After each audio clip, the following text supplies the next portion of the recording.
Hello friends, welcome back to knowledge garden. વિદ્યાર્થી મિત્રો, 10 જાન્યુઆરી 2025 તમારી ગણિતની એકમ કસોટી છે ધોરણ 10ની અને પ્રકરણ છે 8 અને 9. ઘણી બધી જગ્યાએ તો આ એકમ કસોટી વહેલી લેવાઈ ગઈ છે, ઘણી જગ્યાએ 9 તારીખ છે અને ઘણી જગ્યાએ 10 તારીખ છે. આજે અહીંયા લેવાયેલી જે એકમ કસોટી છે એનો આખો મેં સોલ્યુશન આપેલો છે અને તમને એ પાછી પૂછાઈ પણ શકે છે કારણ કે આખી પ્રશ્ન બેંકની જ એકમ કસોટી છે. તો હવે આપણે વધુ સમય ન લેતા આપણે જોઈએ ધોરણ 10ની 10 જાન્યુઆરી 2025 જે ગણિતની એકમ કસોટી છે પ્રકરણ 8 અને 9. જો તમારી આ પરીક્ષા ન લેવાની હોય તો આ પેપર જરૂરથી જોજો અને જેની લેવાઈ ગઈ છે તો એ સોલ્યુશન સાથે જ આપેલો છે, એટલે એમાંથી એને જે દાખલા ન આવડ્યા હોય અથવા જેમાં ડાઉટ્સ છે કે આ મારો સાચો છે કે ખોટો તો એ પણ આ ફરીથી જોઈ શકે છે. તો આજે લેવાયેલી જે એકમ કસોટી છે જે હજી ઘણા બધા વિદ્યાર્થીઓની બાકી છે 10 જાન્યુઆરીના, તો એનો આજે આપણે આખો પેપર જોઈએ છે. તો ચાલો હવે શરૂ કરીએ આજનો પેપર ગણિતની એકમ કસોટીનો. તો હવે જોઈએ 10 જાન્યુઆરીના જે એકમ કસોટી લેવાની છે ગણિતની ધોરણ 10ની, જેમાં ચેપ્ટર 8 અને 9. એમાં સૌથી પહેલાં આપણે જોઈએ વિભાગ એ. વિભાગ એની અંદર કીધું છે સાચો વિકલ્પ પસંદ કરો. એમાં પહેલી રકમ છે 12 sin θ બરાબર 4 cos θ, તો cos θ બરાબર ખાલી જગ્યા અને એના 3 વિકલ્પ પણ આપ્યા છે 4, 3 અને 2. તો આપણે અહીંયા જોઈએ છે તો જો આ 12 અને આ 4 ગુણાકારમાં છે, અહીંયા આવે તો ભાગાકારમાં. cos θ અહીંયા રાખો તો sin θ ગુણાકારમાં છે, અહીંયા આવે તો ભાગાકારમાં, એટલે 4 ને બરાબરની આ સાઈડ લઈ જાઓ ને sin θ ને બરાબરની આ સાઈડ લઈ જાઓ. તો 12/4 એટલે 3 અને cos θના છેદમાં sin θ એટલે શું થાય cot θ. એટલે આન્સર આવશે cot θ બરાબર કેટલા આવશે 3. પછી છે sin θ ગુણ્યા tan θ વત્તા cos θ બરાબર ખાલી જગ્યા અને એના 3 વિકલ્પ છે sec θ, tan θ અને cos θ. તો sin θ ગુણ્યા tan θ એટલે સાઇનના છેદમાં cos θ થાય વત્તા cos θ. હવે આપણે જોઈએ તો sin θ ગુણ્યા sin θ એટલે sin વર્ગ θ છેદમાં cos θ વત્તા cos θ, એટલે કે sin વર્ગ θ. હવે આપણે અહીંયા કને લસા લઈએ એટલે કે cos θ ગુણ્યા cos θ એટલે cos વર્ગ θ વત્તા sin વર્ગ θ. જો આ લસાની સાવ સરળ રીત છે કે cos θ ગુણ્યા cos θ એટલે cos વર્ગ θ વત્તા sin વર્ગ θ છેદમાં cos θ. આખો રાઉન્ડ ફરાવાનો કે આ cos θ ને cos θ વડે ગુણો એટલે cos વર્ગ θ વત્તા sin વર્ગ θ ને છેદમાં પાછા cos θ. હવે sin વર્ગ θ વત્તા cos વર્ગ θ એટલે થાય 1 નિત્યસમ પ્રમાણે ને છેદમાં cos θ ને 1ના છેદમાં cos θ એટલે શું કહેવાય sec θ. એટલે આન્સર આવશે sec θ. ત્યાર પછી છે ત્રીજો sec θ ભાગ્યા cosec θ, તો sec ભાગ્યા cosec એટલે તો tan જ થાય, એટલે આન્સર આવશે tan θ. પછી વિભાગ બી એની અંદર ચોથો પ્રશ્ન જોઈએ કે ત્રિકોણ એબીસીમાં ખૂણો બી 90 હોય, એબી 24 સેમી હોય, બીસી 7 સેમી હોય, તો સાઇન એ અને કોસ એનું મૂલ્ય શોધો. તો જો અહીંયા કને આપણે ત્રિકોણ એબીસી દોરેલો છે, એમાં ખૂણો બી 90 છે, એબી 24, બીસી 7. તો સૌથી પહેલાં પાયથાગોરસના નિયમ પ્રમાણે એસીનો વર્ગ બરાબર એબીનો વર્ગ વત્તા બીસીના વર્ગથી આપણે એસીનું મૂલ્ય શોધશું. એબી એટલે 24નો વર્ગ, બીસી એટલે 7નો વર્ગ, 24નો વર્ગ 576, 7નો વર્ગ 49, બંનેનો સરવાળો 625. એસી વર્ગ 625 એટલે એસી કેટલા મળ્યા 25. હવે આપણને આ એસી 25 મળી ગયા. હવે આપણે શોધવાનું છે સાઇન એ. તો સાઇનનો અર્થ શું થાય તો એની સામેની બાજુ છેદમાં કર્ણ. તો હવે જુઓ આ ખૂણો એ, એની સામેની બાજુ કઈ છે બીસી અને કર્ણ કયો કહેવાય એસી, બરોબર. બીસીનો માપ ખબર છે 7 અને કર્ણ એસીનો માપ મળ્યો છે 25 એટલે 7ના છેદમાં 25.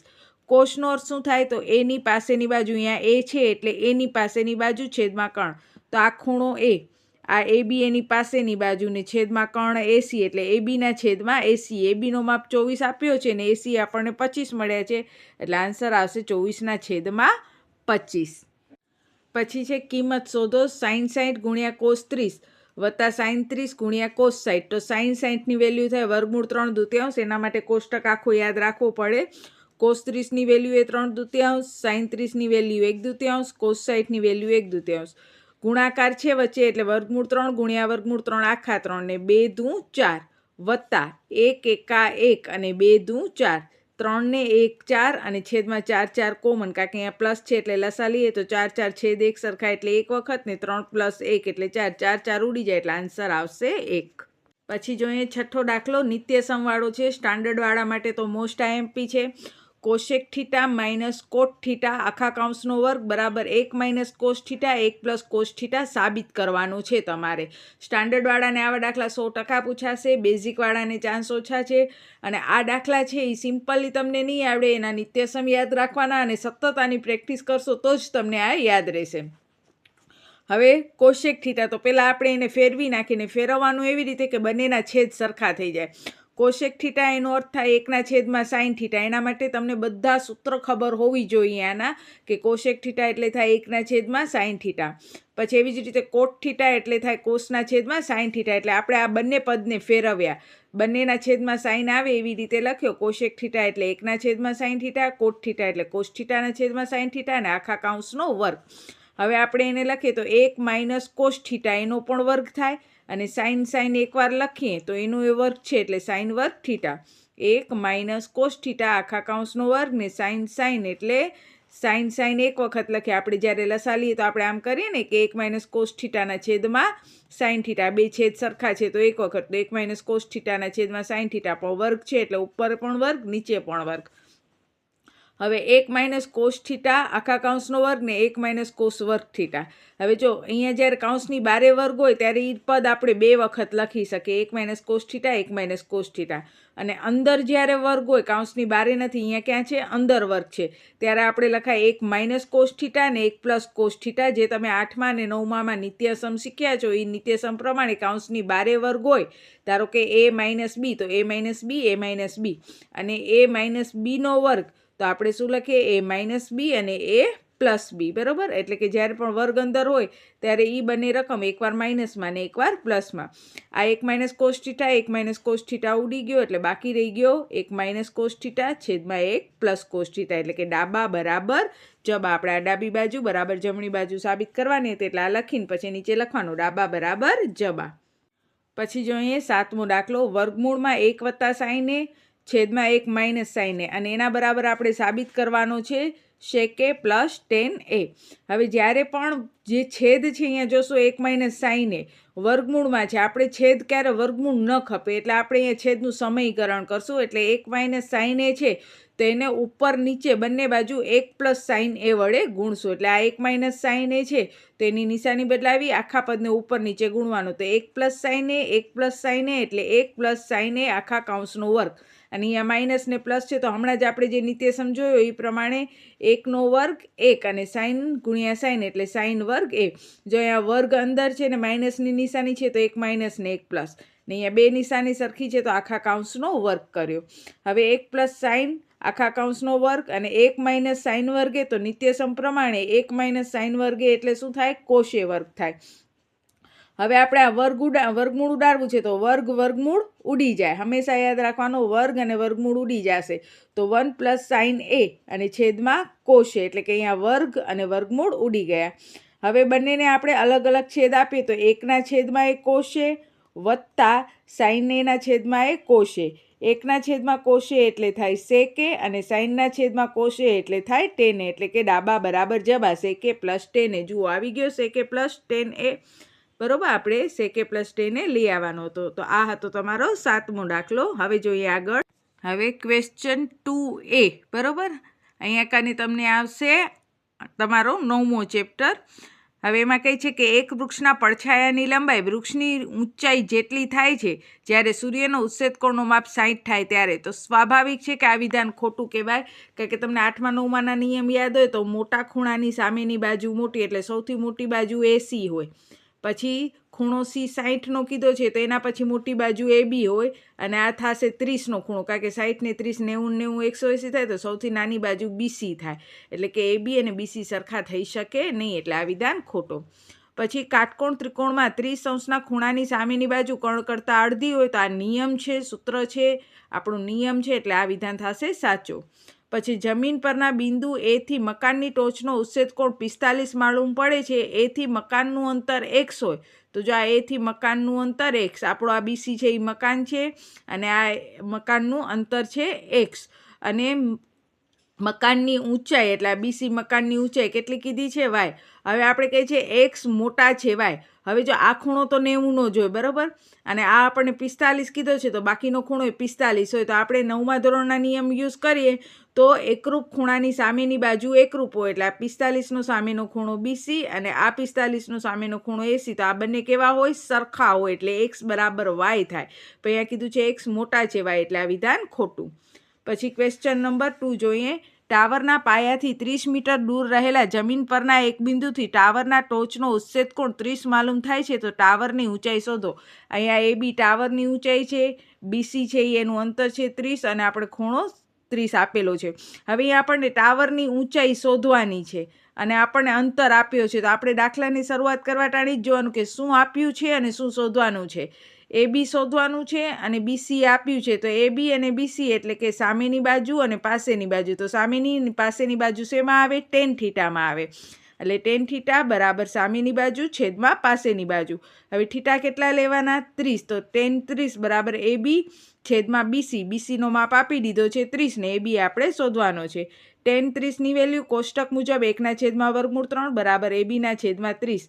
30 એકા 30 અને આ AB ગુણ્યા વર્ગમૂળ 3 કરીએ તો હવે જો આપણે AB અહીંયા રાખીએ તો 30 એકા 30ના છેદમાં વર્ગમૂળ 3 આ ABની આપણને વેલ્યુ મળે. પણ આપણને ખબર છે કે છેદમાં વર્ગમૂળ 3 હોવો જોઈએ નહીં, એટલે ઉપર નીચે આપણે વર્ગમૂળ 3 વડે ગુણવાનો. તો 30 ગુણ્યા વર્ગમૂળ 3 ને વર્ગમૂળ 3 ને વર્ગમૂળ 3 આખા 3 3 દાન 30 એટલે AB આવશે 10 વર્ગમૂળમાં 3, એટલે કે જે ટાવર છે એ ટાવરની ઊંચાઈ આવશે 10 વર્ગમૂળ 3.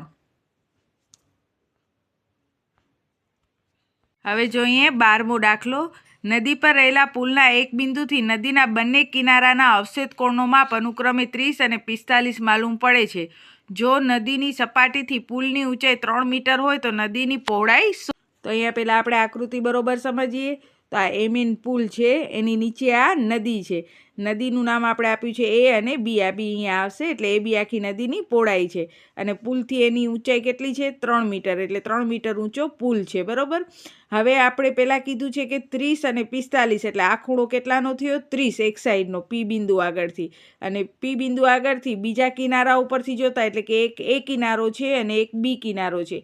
A કિનારેથી P બિંદુને જોતા 30 ડિગ્રી બને છે અને આ P બિંદુ એથી A કિનારાને જોતા 30 ડિગ્રી બને છે ને P બિંદુથી B કિનારાને જોતા 45 ડિગ્રી બને છે. તો આપણે યુગ્મ કોણથી એને નીચે લઈ આવવાનો. આ 30 તો આ 30 અને અહીંયા પણ જો આ યુગ્મ કોણ એટલે આ 45 તો આ 45. અહીંયા બધું લખવાનું. MN પુલ છે આપણો, AB નદીની લંબાઈ છે જે આપણે શોધવાની છે, PD પુલથી નદીનું અંતર 3 મીટર આપી દીધું છે અને MPA બરાબર PAD અને NPB બરાબર PBD યુગ્મ કોણ થાય એટલે આ બંને 30 અને 45 થાય. હવે સૌથી પહેલાં કોઈ પણ એક ત્રિકોણ પસંદ કરવાનો. અહીંયા PDA એમાં ખૂણો D 90નો છે. હવે આપણે નદીની પહોળાઈ એટલે કે નદીની આ લંબાઈ શોધવી છે એટલે આપણે નીચેની બાજુ શોધવાની છે, બરોબર. હવે જો આ નીચેની બાજુ આપણે શોધવી હોય ને આ આપેલી છે એટલે સામેની અને પાસેની બાજુ એટલે tan થીટા લેવાનો. tan થીટા બરાબર આ ત્રિકોણમાં PD છેદમાં AD. tan થીટા કેટલા છે? 30 એટલે tan 30. હવે PDનો માપ તો 3 ખબર છે ને ADનો ખબર નથી. tan 30 એટલે 1/3 બરાબર 3/AD. AD એકા AD અને 3 વર્ગમૂળ 3 એટલે આ ADની વેલ્યુ મળી. એવી જ રીતે બીજો ત્રિકોણ લેશું PDB.